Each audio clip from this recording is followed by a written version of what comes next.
네, 그러면 지금부터 설명을 시작하도록 하겠습니다.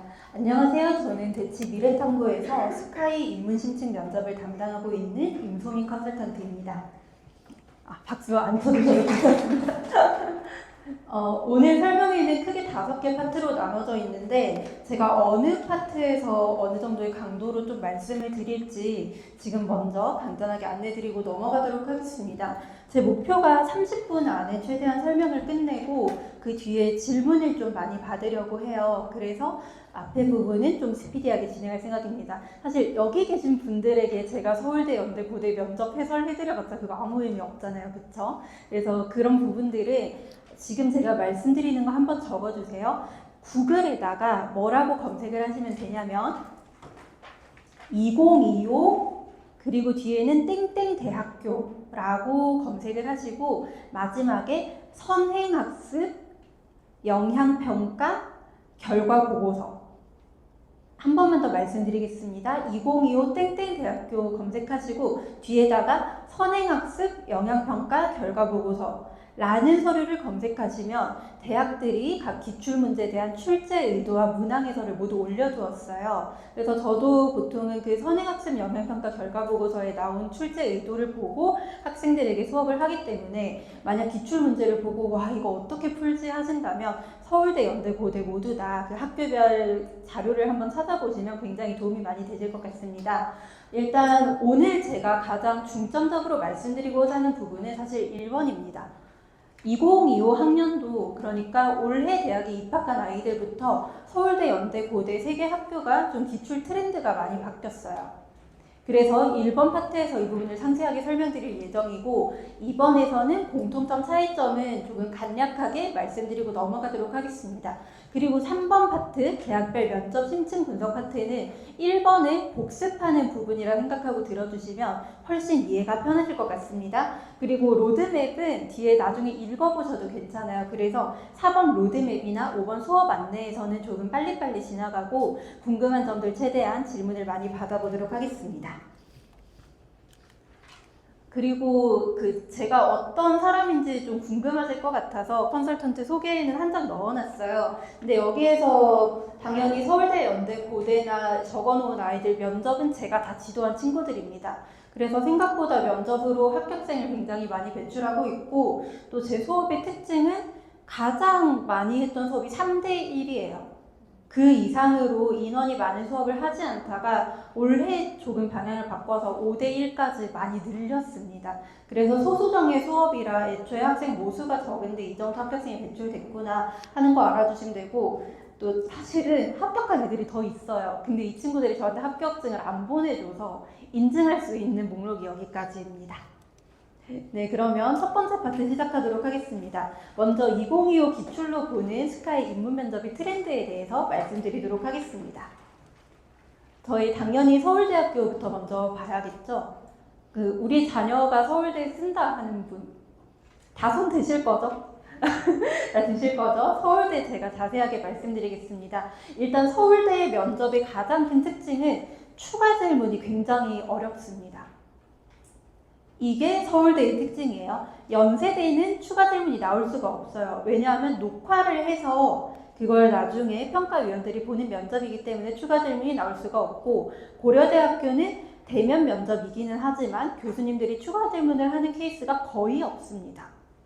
그런데 서울대는 애초에 추가 질문을 염두에 두고 면접을 실시한다고 보시는 게 맞아요. 그래서 서울대학교에서 공식적으로 안내하는 면접에 대한 코멘트도 교수자와의 의사소통을 통해서 이 학생의 의견을 개진하는 능력을 평가한다라고 되어 있습니다. 그런데 서울대 면접에 가장 큰 변화가 하나가 있어요. 2024 학년도까지는 면접이 비교적 닫힌 문제가 나왔습니다. 어떤 식으로 문제가 나왔었냐면 예전에 인문학, 사회과학 문제를 본다면 본문의 내용을 토대로 답변하는 게 나오죠.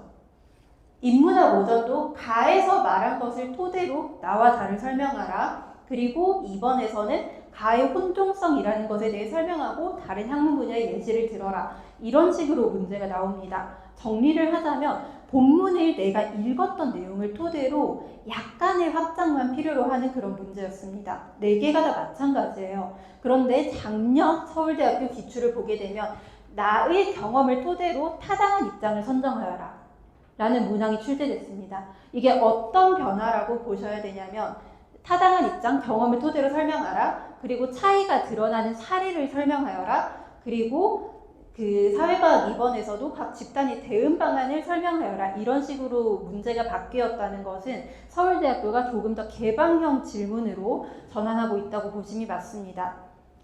제가 부연 설명을 조금만 더 드리자면 2028 학년도부터 서울대학교 면접이 바뀌는 거 한 번쯤 들어보셨죠? 그 2028 학년도 대입 정책 포럼에서 서울대학교가 면접이 바뀌는 방향에 대해서 앞으로 학생들에게 탐침 질문, 침으로 찝어내듯이 하는 그런 질문에 늘릴 것이고 조금 더 학생들의 사고 개진 역량을 평가하겠다라는 걸 명시했습니다. 그래서 제가 볼 때는 이렇게 2, 4학년도에 닫힌 질문에서 2, 5학년도에 열린 질문으로 변화했다는 것은 추가 질문에 대한 대비를 더 해야 될 가능성이 높아졌고 학생들이 나의 경험 그리고 나의 생각을 논리적으로 전개하는 역량을 더욱 충실하게 평가하겠다라는 것으로 읽어주는 게 가장 정확할 것 같습니다. 그래서 제가 한 줄로 정리한 것은 서울대가 2, 4학년도에는 해석 중심, 본문을 읽고 해석하는 중심의 문제풀이였다면 2, 5학년도에서는 나의 입장에 대한 이야기가 더욱 늘어났다, 이렇게 한 줄로 요약할 수 있겠습니다. 다음 연세대 한번 말씀드리도록 하겠습니다. 연세대 면접은 사실 세개 학교 중에 저는 가장 쉽다고 생각합니다. 왜냐하면 준비 시간이 8분이고 답변 시간이 5분이에요. 작년 케이스로 물론 극단적인 사례긴 하지만 제가 그 식품영양학과 쓰는 친구였는데 수업 하루 하고 붙었어요, 그 친구는. 근데 그 학생 같은 경우에는 나중에 저한테 이렇게 장문으로 감사 인사가 왔었는데 어떤 이야기를 했었냐면 본인이 최저도 될 거라 생각을 안 하고 1차도 될 거라 생각을 안 해서 면접 준비할 생각을 안 했다. 그런데 그 수업을 하러 왔는데 제가 그때 템플릿을 주고 그냥 이거 외우라고 했어요. 그래서 템플릿 따라서 내용을 모두 다 이렇게 뿌겨넣는 연습을 하루 종일 밤새서 해라 라고 했는데 이 친구가 그렇게 하니까 어떻게든 답변 시간을 채웠고 그래서 붙었다라는 연락이 왔거든요. 뭐가 중요하냐면 연대 면접은 서울대 고대와 다르게 주관이 개입될 여지가 아예 없습니다. 여기서 제가 아예 없다고 단언을 드리는 이유는 연세대학교는 애초에 학교에서 공식적으로 제시하는 면접에 대한 안내에서 배경 지식을 쓰지 말라고 명시를 하고 있습니다. 어떻게 자료를 찾아보시면 되냐면 또 제가 한번 불러드릴게요. 2025 학년도 활동우수형 면접 안내라고 검색을 하시면 작년에 연대에서 올려준 면접에 대한 안내 지침이 있습니다. 그게 어떤 내용이냐면 연대가 작년부터 자연계열도 의사소통 면접으로 바뀌었죠. 그렇게 하면서 앞으로 면접이 이렇게 바뀔 것이다 라는 안내를 올렸는데 핵심은 배경 지식을 쓸 필요가 없도록 문제를 낸다 였습니다. 다시 이야기하자면 배경 지식이나 나의 개인적인 주관이 개입되면 답이 정해진 시험이기 때문에 오답이 될 수 있어요. 연대 면접은 제가 뒤에서 다시 한번 문제 보여드리면서 설명드리도록 하겠습니다. 어쨌든 연대는 발문이 살짝 바뀌었고 또 한 가지 더 어려운 통계 자료가 나오던 게 사라졌습니다. 올해 어떻게 될지는 또 안내가 더 자세하게 나오는 게 있다면 두고 봐야겠지만 원래 연세대가 학생부 교과에 해당하는 추천원도 면접이 있었고 학생부 종합에 해당하는 활동우수형 면접이 이렇게 따로 있었고 또 국제형도 면접이 이렇게 3개가 있었죠. 기회균형 제외하고 말씀드리겠습니다. 근데 3개가 다 원래 통계 자료가 나왔어요. 작년부터 제가 통계 자료가 없어질 것 같다고 계속 이야기했었는데 없어졌습니다. 그러면 어떤 변화라고 보셔야 되냐면 문제가 상당히 쉬워졌어요. 원래는 굉장히 어려운 그래프를 보고 그래프 변화 방향이나 상관관계를 예측하는 것이 연대 문제의 핵심이었는데 이제 그것이 빠집니다. 그래서 작년 기준으로 사실 하스 면접 앞에서 설명 잘 들으셨겠지만 예전처럼 엄청 재미있는 그런 면접으로 뒤집히는 케이스가 좀 많이 줄어들긴 했어요. 근데 어쨌든 결론은 뭐냐 하면 연대가 이 통계가 빠지고 그리고 발문이 비교적 단순해지면서 문제 난이도가 상당히 쉬워졌다까지만 기억을 하시면 됩니다. 그래서 핵심은 이제 뭐냐면 제시된 관점에 따라서 나의 관점을 넣는 게 아닙니다. 제시된 관점에 따라서 다른 제시문을 평가. 이것은 타당하다, 타당하지 않다라고 정의를 하거나 제시된 관점에 따라서 다른 두 제시문을 비교하는 면접이 나오는 겁니다. 예전의 연대 면접은 관점, 비교 분석하는 문제에서 내가 관점을 만들어내야 했어요. 제시문 3개에서 공통적으로 다루는 소재를 찾아서 비교 분석할 관점을 만들었어야 됐는데 작년부터는 관점까지 지정을 해줘서 체감 난이도가 상당히 내려갔다고 판단하고 있습니다. 뒤에서 또 복습시켜 드릴 테니까 너무 어려워도 걱정 마시고 영상도 올려드릴 거니 한번 더 보시면 될 것 같아요. 네, 다음 고려대 보겠습니다. 고려대학교 특징은 제가 개인적으로 판단하기에 서울대, 연대, 고대 중에 가장 어렵습니다. 계열적합 전형의 평가 요소를 보면 면접이 40%가 들어가죠. 그런데 40%가 들어간다는 의미는 사실상 면접 시험을 통해서 학교에서 변별을 주겠다라는 의미이고, 면접에서 점수를 못 받게 된다면 떨어질 가능성이 매우 높아요. 그게 계열적합 전형의 특징입니다. 잠깐 부연 설명을 조금 드리면 계열적합 전형은 최저가 없죠. 그러면 학교에서 기댈 수 있는 전형 요소라고는 서류하고 면접밖에 없어요. 근데 앞에서 그 얘기 들으셨던 것처럼 서류가 너무 상향 평준화가 된 이 상황에서 학교에서 자체적인 시험으로 학생들을 걸러내고 싶다는 욕구가 반영된 게 계열적합 전형입니다. 그래서 고려대 면접 수업을 하다 보면 계적 쓰는 걸 포기하는 아이들이 매년 생겨요. 작년에 스카이 다 붙은 친구가 있는데 그 친구가 외고 전교 1등이었거든요. 근데 저한테 쌤 저 계적 도저히 못 쓰겠다고 결국에 막판에 원서 쓸 때 계적을 안 넣더라고요. 이게 겁을 주려고 그러는 게 아니라 고려대 계열적합을 정말 쓸 생각이 확고하다면 면접 준비를 제가 뭐 서울대랑 연대는 진짜 안 되겠으면 10월에 시작해라, 아니면 서울대는 수능 끝나고 하라라고 하지만 고대 계적은 여름에 한 번은 꼭 봤으면 하는 그런 유형입니다. 뒤에서 문제 보시면 왜 어렵다고 하는지 체감이 확 되실 거예요. 그런데 여기서 잠깐 안내를 좀 드리도록 하겠습니다. 고대 계적은 사실 재작년하고 작년에 아주 크게 바뀐 건 없어요. 그런데 뭐가 조금 생겼냐면 자신의 생각을 물어보는 유형이 부활했습니다. 제가 왜 부활이라는 표현을 쓰냐면 원래 고려대가 2020학년도, 21학년도 이때까지는 그 제시문을 토대로 나의 전공 분야가 사회에 어떻게 기여할 수 있는지 설명해 보시오, 이런 문항이 있었어요. 그런데 그게 사라졌다가 다시 자신의 생각을 물어보는 문항이 들어오기 시작한 게 이번에 가장 큰 변화입니다. 그러면 너무 어려우시죠? 다들 표정이 너무 안 좋아지시는 것 같은데 네, 힘내세요. 우리 아이들이 이렇게 힘들게 학원에서 공부하고 있습니다. 그 보시면 어떤 걸 좀 아실 수 있냐면 고려대 계적이 서울대 일반 전형이랑 궁합이 되게 좋아요. 무슨 의미인지 아시겠죠? 서울대 일반 전형도 나의 생각을 물어보는 유형이 늘어났고 고려대 계적도 나의 생각을 이야기하는 유형이 늘어났기 때문에 이 두 개가 같이 공부하기 상당히 좋은 전형들이긴 합니다. 조금 더 부연 설명을 드리면 고려대 계적이 2024학년도부터 인문계와 사회계 문제가 분리가 됐죠. 그러면서 오후에 해당하는 사회계 문제에서는 어려운 도표를 읽고 해석해야 하는 유형이 많이 출제되기 시작했습니다. 그런데 이 도표를 해석하는 유형은 언제 어느 학교의 기초를 연습하면 가장 좋냐면 아까 제가 통계 자료가 빠진 학교 하나 말씀드렸죠. 어디죠? 네, 연대 도표를 한번 보시면 진짜 도움이 많이 될 겁니다. 그래서 연대는 도표가 빠지는 변화가 있었는데 고려대는 사회계열, 경영이나 사과대에 한해서 도표가 생겼다. 그래서 연대의 예전 기출을 보는 게 고려대 계적을 공부할 때도 도움이 많이 될 겁니다. 그래서 고려대 같은 경우에는 한마디로 정리를 하자면 2025학년도에는 사고의 개방성이 상당히 확대가 되었습니다. 원래는 정해진 정답이 딱딱 고정된 형태였는데 이번에 출제 의도를 보면 사고의 개방성이 상당히 확대된 것을 확인하실 수 있습니다. 네, 다음으로 스카이 면접의 공통점과 차이점을 한 번 더 부연 설명을 드리고 넘어가도록 하겠습니다. 거의 앞에 했던 이야기의 동어 반복이에요. 1번, 2번, 3번 파트에서 계속 복습한다 라고 생각하시면 됩니다. 먼저 공통점이라고 한다면 전체적으로 비교하는 문항은 꼭 출제가 됩니다. 제시문 2개의 입장을 비교하는 문항이 출제가 되는데 뭐 서울대학교, 연세대학교, 고려대학교 모두 마찬가지라고 할 수 있겠죠.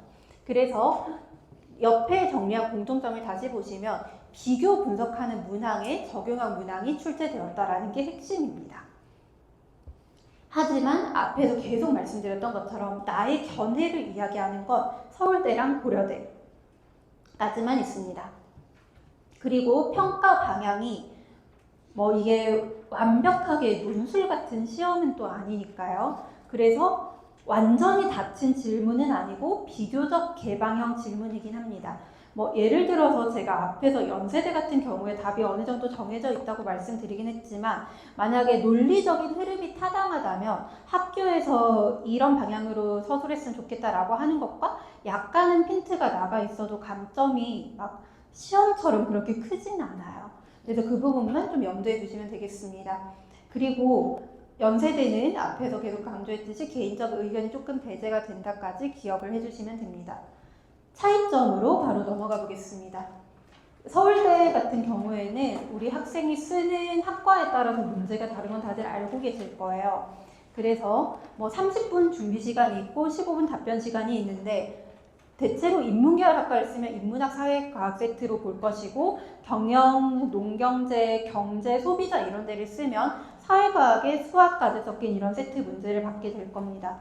그래서 제가 보통 아이들한테 연습을 시킬 때는 서울대 준비 시간이 30분이긴 하지만 인문학 한 세트 혹은 사회과학 한 세트 연습을 할 때 답변 구성까지 10분 이내로 끝내라고 이야기를 합니다. 한 번 더 말씀드릴게요. 두 개의 문제 세트가 나온다고 했죠. 인문학 한 세트에 10분, 사회과학 한 세트에 10분 안에 답변 준비 끝내는 걸 목표로 연습을 시킵니다. 그 이유가 뭐냐면 현장에 가면 긴장이 되게 많이 들기도 하고 그리고 만약에 이 수학 문제를 풀어야 되는 학생이라면 이 제시문의 시간을 최대한 줄여야 돼요. 작년에 수학 문제가 상당히 좀 어렵게 나와서 3개 중에 2개만 끝까지 풀었으면 거의 붙었었거든요. 그러면 특히나 서울대를 내가 상경계열을 우리 아이가 쓰게 된다라고 하면 수학 제시문을 쓸 시간을 확보하기 위해서 사회과학에서 시간 단축하는 연습이 굉장히 철저하게 선행이 되어야 합니다. 그리고 한 개 더 말씀을 드리자면 서울대 사회과학 문제가 굉장히 고려대 문제랑 비슷해요. 그래서 서울대 이걸 준비할 때 고려대 문제로 대비를 해도 도움이 많이 될 것 같습니다. 또 연세대 같은 경우에는 8분의 5분의 비대면 녹화 면접이고 정해진 템플릿대로 어느 정도 암기를 한다면 극복할 수 있는 면접이라 만약에 연세대 활동 우수형만 쓴다. 그러면 그냥 솔직히 얘기해서 준비한 이번 추석 때 시작해도 나쁘지 않을 것 같아요. 그러니까 서울대 일반 고려대 궤적을 쓴다면 당연히 여름부터 준비를 시작하는 건데 만약에 연대 한 해만 쓴다고 하면 한 추석쯤에 준비를 시작해도 그렇게 나쁘진 않습니다. 왜냐하면 난이도 자체가 굉장히 다른 두 학교에 비해서 평이한 편이에요. 그리고 그 이유는 뭐냐면 통계 자료가 있을 때 굉장히 어려운 게 맞았는데 통계가 빠지면서 체감 난이도가 정말 많이 하락했다는 게 가장 큰 원인이라고 다시 한번 강조드리겠습니다. 고려대학교 같은 경우에는 문제 준비 시간이 21분이라 상당히 깁니다. 그런데 답변 시간이 길지 않죠. 서울대학교가 30분에 15분 하는데 고려대가 21분에 7분이란 말은 사실상 추가 질문이 거의 나오지 않겠구나 라는 의도로 받아들이시는 게 가장 적절합니다. 문제가 3개거든요. 그러면 시간이 7분이라고 하면 한 문제에 대해서 문제 1번 답변하겠습니다 하고 답변하는 게 1분 30초에서 2분 정도 쓰면 끝난다는 이야기겠죠. 그래서 웬만하면 고대 질문은 완벽하게 풀고 내가 추가 질문을 안 받고 끝나는 그런 형태로 접근을 하는 게 가장 정석적이라고 말씀드리고 싶습니다.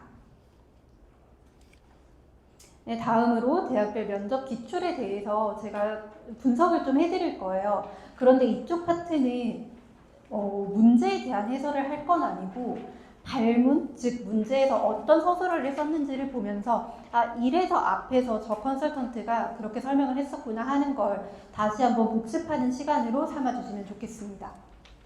먼저 서울대학교부터 보도록 하겠습니다.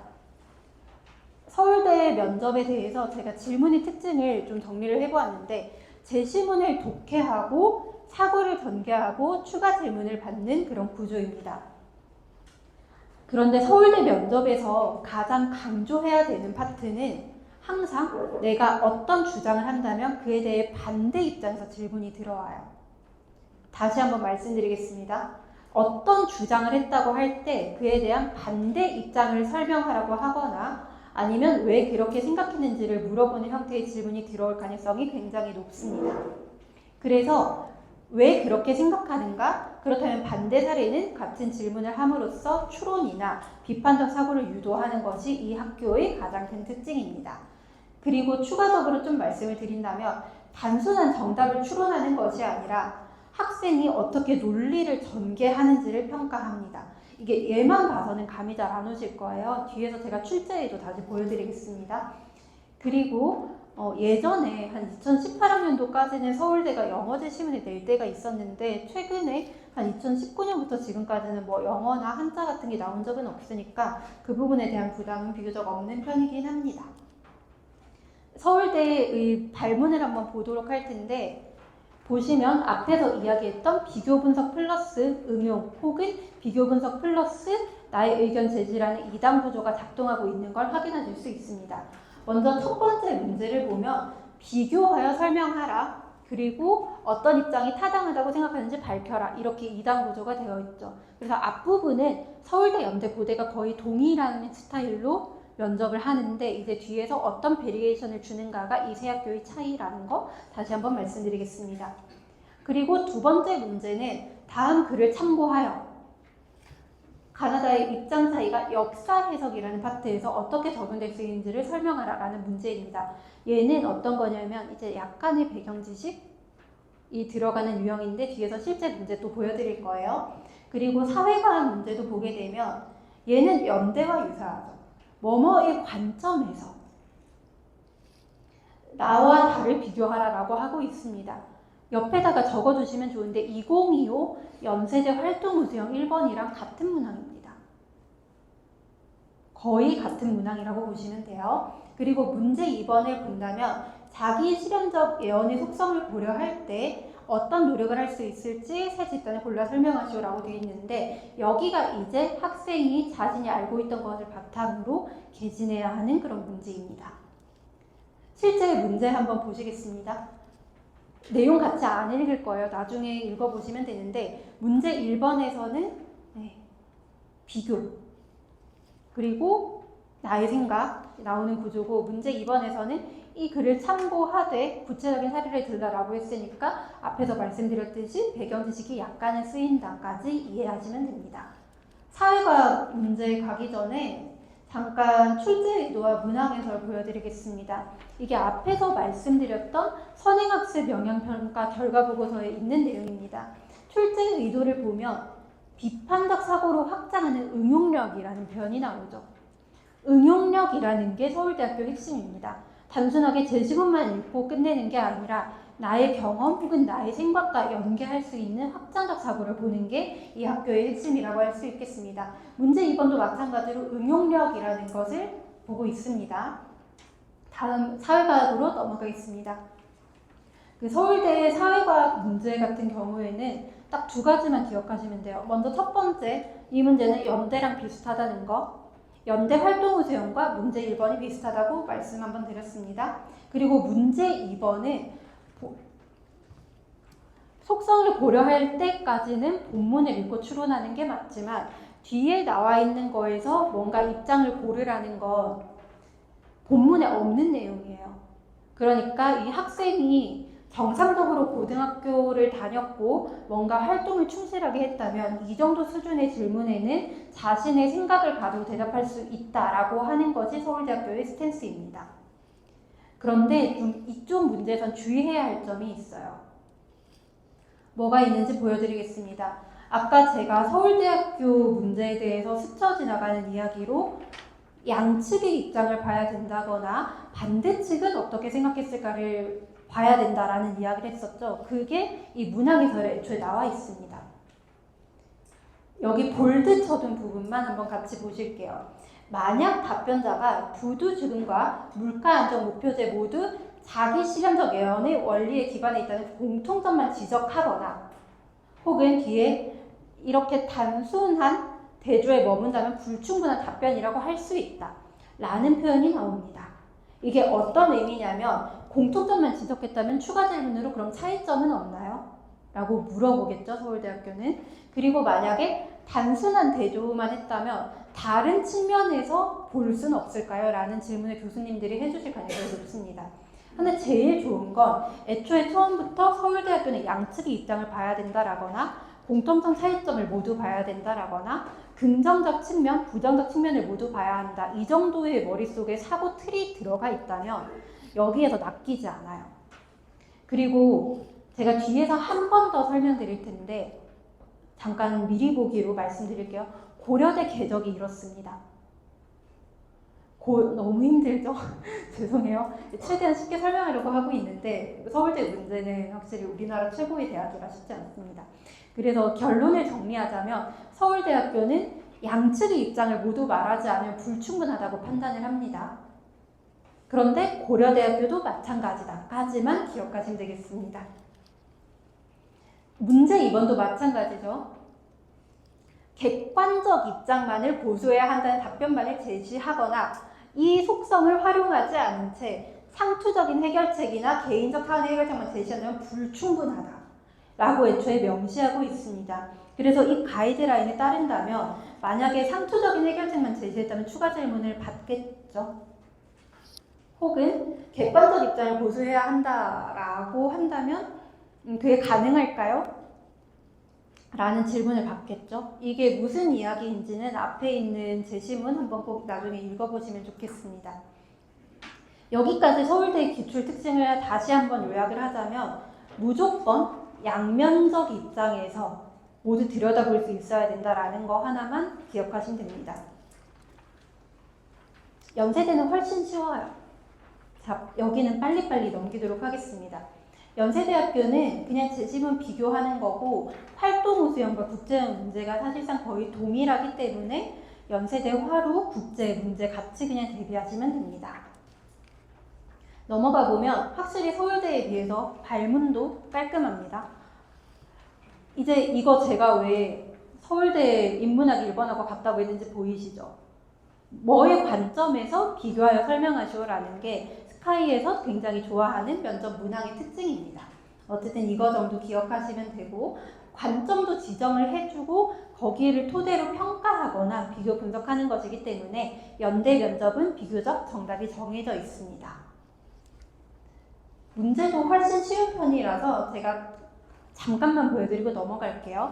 여기 있는 문제 같은 경우에 작년에 나왔던 인문통합 기출인데 가에서 다윈의 진화론과 스펜서의 사회진화론 이렇게 두 가지 사례가 나오거든요. 그럼 하나는 제시문 나에 적용하고 하나는 제시문 다에 적용하고 딱 이 정도 수준으로 끝나는 굉장히 쉬운 문제입니다. 그래서 뒤에 문제 자체도 읽는 시간이 조금 촉박할 뿐 그렇게 준비가 어렵지는 않다라는 것만 기억해 두시면 되겠습니다. 그래서 연세대학교는 출제 의도에서 제가 다시 한번 강조드리고 싶은 부분은 출처에 관한 지식을 묻지 않아요. 이게 학교에서 애초에 명시를 하는 부분입니다.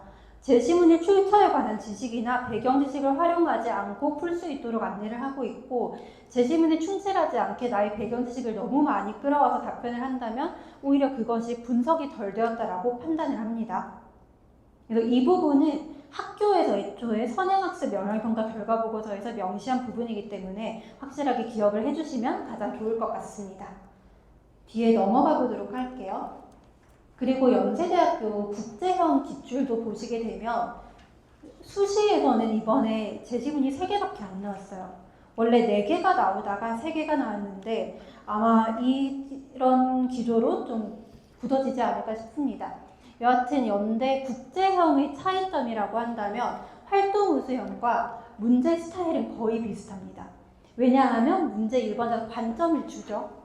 그리고 제시문 2개를 비교하라라고 하고 있기 때문에 스타일 거의 비슷하고 문제 2번도 유사합니다. 다만 국제형에서 아이들이 부담을 느끼는 부분은 이거예요. 영어 제시문이 하나가 나오는데 답변을 한국어로 번역해서 해야 됩니다. 뭐 아주 어려운 키워드들 같은 경우에는 그냥 있는 그대로 써도 되긴 하겠지만 웬만하면 이것을 한국어로 답변을 하라고 요구하기 때문에 이 영한 번역이 능숙하지 않은 아이들은 여기서 시간이 굉장히 많이 지체되는 경우가 많습니다. 그래서 이게 활동우수형과의 다른 점이다까지만 이해하시면 되겠습니다. 출제 의도는 거의 똑같아서 바로 넘어가도록 할게요. 다음 고려대학교 보겠습니다. 고려대 설명 빨리 끝내고 제가 얼른 질문 받을 시간 드릴 테니까 조금만 더 버텨주세요. 고려대의 특징이라고 한다면 면접이 굉장히 어렵습니다.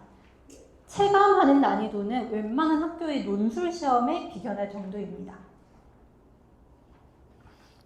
뒤에서 한번 보여드릴게요. 애초에 질문에서 요구하는 것 자체가 많죠. 어떤 부분에서 제가 많다라고 표현을 하고 있냐면 비교하는 문제도 공통점, 차이점을 모두 설명해야 됩니다. 그리고 고려대 같은 경우에는 공통점 하나, 차이점 하나 이렇게 찾으면 안 되고 애초에 학교에서 요구하는 게 공통점과 차이점을 다양하게 도출하면 높은 점수를 부여함이라고 하고 있어요. 그 부분이 연대랑 다른 점, 또 서울대하고도 다른 점입니다. 그리고 여기 2번에 별표 한번 치시겠어요? 2번. 계열적합 오전 인문 문제 2번이 고려대학교에서 단골로 출제되는 유형인데 이거는 꼭 그 선행학습 영역평가 결과보고서 검색하셔서 학교에서 제시한 예시 답안을 보셨으면 좋겠어요. 이게 뭐냐면 상무 정신의 관점에서 두 개를 평가하라고 했는데 연세대학교의 평가 문항은 타당하다 타당하지 않다 정도로 비교적 깔끔하게 끝나거든요. 그런데 고려대학교는 평가할 때 긍정적으로 볼 수 있는 부분, 부정적으로 볼 수 있는 부분을 모두 제시를 해야 됩니다. 제가 잠깐 표 하나만 그릴게요. 그래서 그 상무정신의 관점에서 장인정신 그리고 최후의 나를 평가한다고 할 때 긍정적으로 볼 수 있는 거랑 부정적으로 볼 수 있는 거를 모두 찾아야 된다라고 돼 있고 애초에 선행학습 영역평가 결과보고서에 이렇게 나눠서 줄글이 쫙 적혀 있어요. 무슨 의미냐면 그냥 고려대가 진짜 문제가 아이들이 처음에 접근하면 굉장히 어려워할 만하구나 라는 그 느낌만 기억을 해주시면 됩니다. 우리가 시험 볼 건 아니잖아요. 그쵸? 아니, 너무 점점 힘들어하셔서 그래서 제가 최대한 이 해설을 안 하려고 노력은 하고 있는데 이걸 하지 않으면 나중에 그 다른 데서 설명을 더 들으시거나 아니면 어디 인터넷에 올라온 자료를 보실 때 계속 헷갈리실 거예요. 그래서 제가 자꾸 이거 꼭 집에서 보셔라, 선행학습 영역평가 결과보고서도 보셔라, 연대에서 이야기한 면접 안내 자료도 봐라 하는 이유가 이제는 제가 왜 연대에는 배경지식이 안 쓰인다라고 얘기했는지 조금 납득이 가시죠? 애초에 학교에서 그렇게 얘기하니까요. 반대로 고대는 어렵다라고 하는 것도 이런 거를 한 번은 구조는 보셔야지 아 이래서 어렵구나 하는 걸 이해를 하실 수 있어요. 그리고 제가 왜 고대를 이렇게 자세하게 설명하냐면 고대 면접은 수업을 해보면 극복이 안 되는 아이들이 간혹 있어요. 무슨 의미냐면 단순히 고대 궤적을 무조건 써야지 나 이거 무조건 할 거야 라고 하는 것도 좋긴 한데 도저히 봤을 때 이거를 해도 안 되겠다 하면 빠르게 이 카드를 버리는 전략도 솔직하게 얘기하면 필요하다고 생각해서 이렇게 말씀을 한번 드린 겁니다. 물론 하고 최저가 조금 위험하다면 당연히 쓰시는 게 맞고요. 여하튼 네, 그렇습니다. 또 계열적 합평 5호 문제의 특징은 그래프가 어려워요. 뒤에서 바로 한번 보여드리도록 하겠습니다. 하여튼 이거 문제는 나중에 집에 가서 한번 읽어보시고 5호 문제를 보여드리기 전에 얘만 잠깐 보도록 하겠습니다. 고려대는 관점 비교 그리고 평가, 설명하는 역량평가 이렇게 세 가지를 보고 있습니다. 제가 5호 문제로 바로 넘어왔는데 사실 이거 정도는 괜찮아요. 왜 괜찮다고 하냐면 사회문화 거의 대부분 아이들이 학교에서 내신으로든 아니면 수능으로든 했겠죠. 그러면 이런 형태의 그래프는 충분히 볼 수 있습니다. 그런데 하나, 이 그래프가 굉장히 어렵습니다. 이거 잠깐 같이 보시겠어요? 그래프가 사실 두 개만 있으면 괜찮은데 세 개가 섞이게 되면 얘네 사이에서 선행 지표와 후행 지표가 뭔지를 볼 수가 없게 되거든요. 진짜 짧게 설명할게요. 이게 고려대 문제에서 요구하는 게 뭐였냐면 민주주의라는 것이 그 국가의 행복이나 뭐 GDP 이런 데 어떤 영향을 주는가 이런 걸 물어보는 문제였거든요. 근데 이건 단순하게 그냥 보면은 민주주의 지수가 높을수록 기대수명이 높다. 그리고 민주주의 지수가 높을수록 GDP도 높다. 그리고 여기도 뭐 1이나 GDP가 높을수록 기대수명이 높다. 이렇게 간단하게 볼 수 있겠죠? 근데 그러라고 낸 문제일까요? 아니겠죠. 고려대학교에서 요구하는 건 이겁니다. 1인당 GDP가 높을수록 이거 두 개 X축이 같잖아요. 기대수명도 높고 민주주의 지수도 높다라는 결론을 도출할 수 있다. 그런데 그래서 민주주의 지수가 높기 때문에 기대수명이 높다고 할 수 있는가라고 할 때는 그에 대해 반론도 제기할 수 있어야 한다. 기억 못하셔도 돼요. 그냥 뭐만 알면 되냐면 구체적인 내용 모르셔도 되는데 고려대 문제는 항상 서울대보다 더하게 양면적인 해석을 요구합니다. 뭐가 선행이고 뭐가 후행인지 알 수 없기 때문에 그 점을 지적을 해야 된다. 라는 게 학교에서 명시하고 있는 해설이에요. 난이도가 차원이 다르다고 저는 생각을 합니다. 이것도 물론 패턴을 몇 가지 외워서 어느 정도 훈련을 한다면 극복이 되긴 해요. 왜냐하면 아까 보셨듯이 서울대도 맨날 양쪽 입장 판단하라 나오고 고려대는 항상 긍정 부정 다 보라고 나오고 항상 뭔가 하나를 의심해야 된다라는 거를 훈련을 하면 극복이 가능하긴 하지만 그래도 문제 자체가 객관적으로 어렵긴 합니다. 여기 문제도 사실은 그 재심은 바를 활용해서 문제 원인을 분석하고 재심은 라인하자는 해결 방안을 평가한 후까지는 그럴 수 있는데 요구하는 게 너무 많죠. 활용해서 분석하고 평가하고 해결 방안 제시 4가지를 요구하는 겁니다. 그래서 고대 문제가 복잡하기도 하고 21분이라는 준비 시간이 결코 길지가 않을 거라 제가 계속 다른 학교는 몰라도 고대는 여름에 좀 준비를 해라 라고 이야기를 하는 이유입니다. 그래서 이쪽은 그 선행학습 연합평가 결과 보고서 보시면 고려대는 예시 답안까지 올려놔요. 그래서 그거를 꼭 한번 보시면 제가 이야기했던 양면적인 해석이 필요하다 혹은 여기에서 허점을 지적할 수 있어야 한다라는 게 어떤 의미인지 더 이해가 잘 가실 것 같습니다. 여기 진짜 빨리 넘기고 제가 질문 받도록 할게요. 대충 제가 생각하는 로드맵은 다음과 같습니다. 연세대 화루를 만약에 쓰시잖아요. 그러면 추석 때는 꼭 대비를 한번 해놓으셔야 됩니다. 왜냐하면 연대가 1차 합격하고 3일 뒤인가 4일 뒤가 수능이죠. 수능 끝나고 하루가 텀이 있고 바로 면접이어서 그때 준비하면 좀 힘들긴 해요. 그래서 여름방학 때 도저히 최저가 불안해서 연대 면접까지 미리 못 보겠다 한다면 적어도 10월에는 한번 대비를 하시는 걸 추천드립니다. 그리고 서울대학교는 가장 아이디얼한 건 당연히 그냥 쭉 준비를 하시면 좋겠죠. 왜냐하면 추가 질문에 대한 대비가 그렇게 잠깐 연습한다고 늘진 않아요. 근데 만약에 뭐 학기 중에 하는 게 부담스럽다 한다면 서울대 일반을 꼭 써야겠다는 확신이 섰다면 당연히 여름에 한번 또 추석 때 한번 해두고 그 뒤에는 이제 수능 끝나자마자 최종 대비를 하는 방향을 권장을 드리고 있습니다. 그리고 고려대는 문제가 어렵다 보니까 얘는 여름에 그냥 필수로 어디서 수업을 들으시더라도 한 번 정도는 꼭 보셨으면 좋겠어요. 아이들이 실제로 수업했을 때 가장 어려워하는 게 고려대 궤적입니다. 만약에 이거 다 안 쓰고 연대 국제영만 쓰신다 그러면 저는 그냥 수능 끝나고 할 것 같긴 해요. 국제영 이거 하나만 쓰시면. 무슨 의미인지 이해 가시죠? 그래서 만약에 3개를 다 쓴다 그러면 이렇게 준비하시면 됩니다. 여기 그냥 읽어보시면 되는 거라 넘어가도록 할게요. 마지막 수업 안내 파트인데 그냥 수업 특징만 설명드리고 제가 질문 바로 받도록 하겠습니다. 제 수업 특징은 앞에서 말씀드렸던 것처럼 무조건 소수정이에요.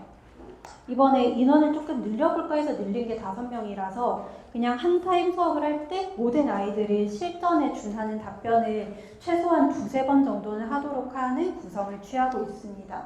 그래서 뭐 원래는 제가 조교 클리닉을 했었는데 올해 방향을 좀 바꿔본 게 그냥 제가 처음부터 끝까지 핸들링을 하는 방식으로 수업을 해보려고 기획을 하고 있어요. 그리고 저는 모든 수업을 녹음합니다. 처음부터 끝까지 녹음을 해서 AI 받아쓰기해서 아이들에게 제공을 하고 있기 때문에 그 녹음본 보고 스스로 복습을 할 수 있도록 돕고 있어요. 그리고 모든 수업을 이렇게 구글 독스에서 피드백을 해주거든요, 아이들한테. 그래서 좀 소수 수업의 장점이라고 할 수 있는 거는 최대한 많이 끌어모았다라는 게 장점이라면 장점이겠죠. 그리고 마지막으로 제 자랑을 좀 하자면 제가 문제를 참 잘 만들어요. 제 입으로 이런 말 하기 웃긴데 제가 NCS 책을 실제로 출간을 하기도 했었고 지금도 계속 방문각에서 공무원 국어 모의고사 출제위원으로 일을 하고 있습니다. 그래서 문제 만드는 게 본업에 해당하다 보니까 이런 동형 모의고사는 상당히 좀 자신 있게 잘 만든다고 말씀드릴 수 있을 것 같아요. 그래서 이런 건 많이 비교해 보시고 판단을 하시고 여름에는 이렇게 스카이 통합반을 운영을 합니다. 설명 자세하게 하지 않을게요. 그리고 10월에는 이제 추석 실전 특강부터 해서 서울대, 연대, 고려대 반이 나눠져서 수업이 진행이 되고 파이널 특강은 이제 11월로 예정을 해두고 있습니다. 너무 힘드시죠? 일단 여기까지 하도록 하겠습니다. 감사합니다.